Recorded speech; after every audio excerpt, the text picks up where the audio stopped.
नमस्कार दोस्तों, देविका क्लासेस की ऑफिशियल यूट्यूब चैनल पर आप सभी का स्वागत है। हम पढ़ रहे थे भू राजस्व की व्यवस्थाएं क्या थीं, अंग्रेजों ने कौन कौन सी भू राजस्व की व्यवस्थाएं अपनाई थीं। यानी इनसे पहले रैयतबाड़ी व्यवस्था और महालबाड़ी, आपको दिखाई दे रहा है रैयतबाड़ी और महालबाड़ी, ये इसकी चर्चा मैं पिछली वीडियो में कर चुका था। इससे पहले हमने क्या पढ़ा था उसको थोड़ा सा जोड़ लिया जाए इस कड़ी से। इससे पहले हमने पढ़ा था जमींदारी व्यवस्था, यानी कि टैक्स जो लिया जाता था वो जमींदार के द्वारा लिया जाता था। टैक्स जो लिया जाता था वो जमींदार के द्वारा लिया जाता था। यही व्यवस्था थी ना, पिछली वीडियो में आपने देखी थी। तो इसमें आप क्वेश्चन मुझे बताइए कि ये वाली जो व्यवस्था थी जमींदारी व्यवस्था कितने भाग पर, ब्रिटिश भारत के कितने परसेंट भाग पर लागू थी? सोचिए कितने परसेंट भाग पर लागू थी। तो ये थी दोस्तों 19% भाग पर। कितने पर? 19% भाग पर लगभग ये लागू थे। आज हम पढ़ेंगे रैयतबाड़ी व्यवस्था और महालबाड़ी व्यवस्था और तीनों का कंपैरिजन करेंगे। तीनों की यानी उसकी तो मैंने जो दोस्त थे वो बता दिए थे। इसके यानी रैयतबाड़ी व्यवस्था को पढ़ते हैं। रैयतबाड़ी व्यवस्था देखिए शॉर्ट समय में हम ज़्यादा, यानी इसे मैं पहले नहीं लिखता तो आपको मैं लिखने पर समय ज़्यादा खराब हो जाता। अब आप क्या करेंगे, थोड़ा सा समझेंगे, उसके बाद में आप नोट कर लेंगे यहीं से। तो रैयतबाड़ी व्यवस्था सबसे पहले कैप्टन रीड द्वारा, कैप्टन रीड यानी रैयतबाड़ी को दो लोगों ने, कैप्टन रीड और टॉमस मुनरो, कैप्टन रीड ने सबसे पहले 1792 में, कब? 1792 में। और वो वाली जो व्यवस्था थी यानी जमींदारी व्यवस्था वो कब लागू हुई थी बताइए? 1793 ईस्वी में, 1793 ईस्वी में लागू हुई थी। तो 1792 में एक मैसूर का एक जिला है, 12 महल जिला, इसमें लागू किया था। कब? 1792 में। किसने? कैप्टन रीड ने। इसके बाद में इस व्यवस्था को व्यापक रूप दिया किसने? टॉमस मुनरो ने। कब? 1820 में। इसे कब लागू किया? 1820 में। ठीक है दोस्तों, ब्रिटिश भारत के 51% भाग पर यह लागू थी। ब्रिटिश भारत के 51%, ये देखिए फैक्ट चल रहे हैं, 51% भाग पर यह लागू थी। और कर की जो व्यवस्था थी वो 1/3 निर्धारित किया गया था। ये तो थे फैक्ट। अब इसमें समझते हैं कि इसमें क्या था, यानी इस वाले मैटर में होता क्या है। तो रैयत का क्या अर्थ होता है? रैयत का अर्थ होता है किसान। रैयत का क्या अर्थ होता है? किसान।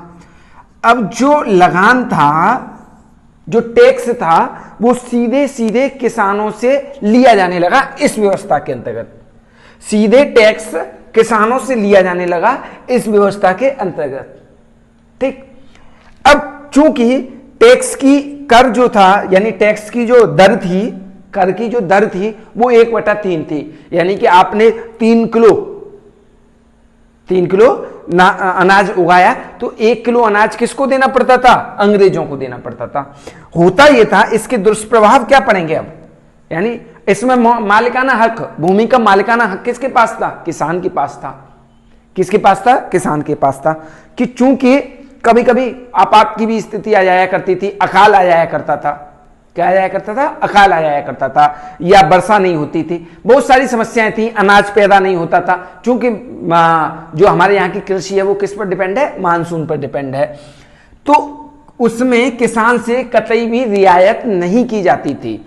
अब अंग्रेजों को इसमें एक एक किसान के पास जाना पड़ता था, एक एक किसान के पास टैक्स वसूलने के लिए।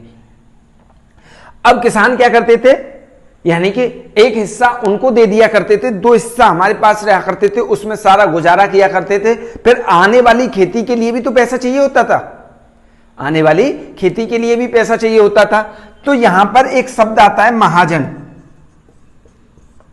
अब ये महाजन नाम का व्यक्ति, साहूकार नाम का व्यक्ति, ये क्या दिया करता था? कुछ पैसे उधार दे दिया करता था। किसको? किसान को। कुछ पैसे उधार दे दिया करता था। किसको? किसान को। क्यों दे दिया करता था किसान को ये पैसे उधार? कि भाई आगे की खेती, यानी किस पे दे ऐसी, ये इसका दोस्त तो था नहीं, ये किस पे देता था? ब्याज पर। अब किसान के पास इतना कर्ज हो जाया करता था कि इसकी जो किसान की जो जमीन थी वो नीलाम हो जाया करती थी, और उसे कौन ले लिया करता था? महाजन ले लिया करता था। धीमे धीमे किसानों की संख्या में कमी आती गई, क्योंकि इनकी सारी जो जमीनें थी। अब आप सोच करके देखिए, कल्पना करिए कि कितना अत्याचार हुआ है किसानों पर अंग्रेजों के जमाने में। अब सारी जमीनें धीमे धीमे किसके पास आ गई? महाजनों के पास। कौन की? किसानों की।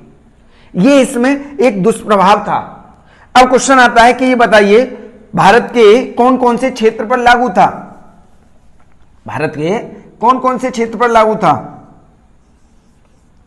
तो ये भारत के जो लागू था वो था मद्रास वाले क्षेत्र पर। कौन से वाले पर? मद्रास वाले क्षेत्र पर, बंबई वाले क्षेत्र पर, और एंड में आते आते ये पूरे दक्कन भारत में, यानी दक्षिण भारत जो था, दक्षिण भारत था, दक्कन का पठार, इस दक्कन के पठार में फैल गई, यानी बंबई। यानी एक तरीके से कह सकते हैं कि यह व्यवस्था जो थी वो दक्षिण भारत में थी। जमींदारी व्यवस्था जो थी वो पूरब भारत में थी, बिहार, बंगाल और उड़ीसा और वाराणसी। बनारस, बिहार, बंगाल, उड़ीसा, वो कौन सी थी? जमींदारी व्यवस्था थी यहां। अब इसको पढ़ेंगे हम, यानी समझ में आ गया। एक बार रिकॉल कर देते हैं। रैयतवाड़ी में क्या होता था कि टैक्स जो था सीधे सीधे किसान से लिया जाता था, और किसान से लेने के बाद में ये सभी आपके सामने लिख ही रहा है। इसका एक दुष्प्रभाव ये था कि किसानों की जो लगान थी उसकी दर काफी हाई थी, और उससे किसानों को अपनी जमीनें बेचनी पड़ी। किसको? महाजनों को। ठीक। इसके बाद में महालवाड़ी। महाल का क्या अर्थ होता है? महाल का अर्थ होता है गांव।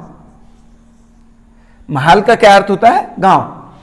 अब महालवाड़ी व्यवस्था में अंग्रेजों ने सोचा कि हम एक एक किसानों से जाकर के टैक्स वसूलते हैं, क्यों ना हम किससे डायरेक्ट पूरे गांव का एक मुखिया बना दिया जाए। और मुखिया, गांव का मुखिया होता ही है, जिसे प्रधान सरपंच बोला जाता है। तो गांव के मुखिया से डायरेक्ट टैक्स वसूला जाए। और ये जो टैक्स था वो अनुमान के आधार पर होता था कि इस घर से इतना, इसके पास इतनी खेती है, रामू के पास इतनी खेती है, श्यामू के पास उतनी खेती है, यानी टोटल जो टैक्स हुआ वो इतना हो गया। एक अनुमान लगा लिया जाता था। तो महालवाड़ी व्यवस्था के अंतर्गत गांव का जो मुखिया होता था, गांव का मुखिया, वो क्या करता था? टैक्स एक साथ बोले, क्या हम, अंग्रेजों ने सोचा क्या हम एक एक किसान के पास क्या जाएं, यानी एक व्यक्ति से हम अनुमान के आधार पर कि इतना आपके पास में टैक्स हो गया है, आप इतना दे दीजिए। ठीक है। अच्छा, इस व्यवस्था को लागू करने में दो व्यक्तियों का मेन रोल था, होल्ट मैकेंजी और मार्टिन बर्ड। सबसे ज्यादा जो रोल था वो था होल्ट मैकेंजी का। कितने, कब की बात है ये? 1819, यानी 1819 की। अब जो कर की दर थी वो कितनी थी? पहले थी 2/3, यानी 3 रुपए कमा रहे हो तो दूसरा हिस्सा उसे दे दीजिए, अंग्रेजों को दे दीजिए। कितनी समस्याएं थी इस दर में? यानी मान के चलिए 3 बोरी आपने अनाज कमाया, 3 बोरी आपकी खेती में, आपके खेतों में 3 बोरी अनाज निकला, तो 2 बोरी तो अंग्रेज ही ले गए। कितनी हाई दर थी इसकी। अब उसको देखा, अंग्रेजों ने भी इस चीज को महसूस किया, फिर इसके बाद में इसे घटा करके 1/3 कर दिया गया। That's clear. अच्छा, ये कितने क्षेत्रफल पर? ये देखिए 51% पर लागू है। ये थी ब्रिटिश भारत के 30% क्षेत्रफल पर लागू। कितने परसेंट पर? 30% क्षेत्रफल पर लागू। ठीक। 19% पर कौन सी थी? जमींदारी। 30% पर ये, 51% पर ये। अच्छा, इसका जो क्षेत्र था वो कौन सा था? इसका जो क्षेत्र था वो था पंजाब, यहां लिख देता हूं मैं, पंजाब, यूपी और मध्य प्रांत। पंजाब, यूपी और मध्य प्रांत, यानी ये इस वाले कह सकते हैं कि इसे पश्चिम में ये फैली हुई थी। यानी ये वाली जो व्यवस्था थी जमींदारी व्यवस्था पूरब में, और ये वाली दक्षिण में, और ये पश्चिम में फैली हुई थी भारत की में। तो इसके महालवाड़ी व्यवस्था के क्या प्रभाव थे? दुष्प्रभाव क्या थे? दुष्प्रभाव ये थे कि जो गांव का मुखिया था, उस जो जमींदारी व्यवस्था में क्या था कि जमींदार उसका मालिक हुआ करता था खेती का। इस गांव के मुखिया, यहां पर महालवाड़ी में गांव का मुखिया, एक तरीके से इसके पास ज्यादा शक्ति आ गई गांव के मुखिया के पास, और ये कैसा हो गया? निरंकुश होने लगा धीमे धीमे। ये वही वाली व्यवस्था तो आ गई, यानी गांव के मुखिया ने एक तरीके से जमींदार का रोल निभाया। समझ रहे? तो ये इसके दुष्परिणाम थे।